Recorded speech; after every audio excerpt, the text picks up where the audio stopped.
This is Mr. V. In this video, we will calculate the volume of a general prism. We want to calculate the volume of this prism. Here it is.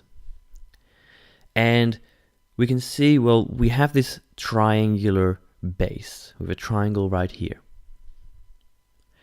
So when we have a general prism, one that's not doesn't have a rectangle on the bottom, we calculate the volume of that prism using the rule volume equals the area of the base times the height. So our rule is volume equals area times height. And we're actually going to have to start by calculating the base area first. So I'll go over here, area equals, and we're looking at this base area here, which is obviously a triangle. So it's a half base times height. That's the area of a triangle, which is a half times the base length of this triangle is 4 centimeters.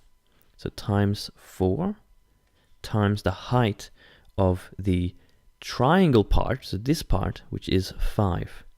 And just be very careful you don't accidentally mix this height up with this height. Okay, this is the height of the triangle. This is the height of the prism. Don't mix those up. This is 10 centimeters squared. There we go.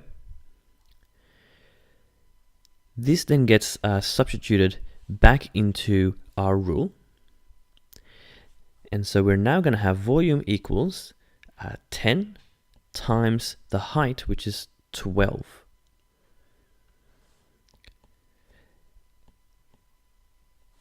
And so solving that, 10 times 12 is 120 centimeters cubed. Okay, cubed for volume.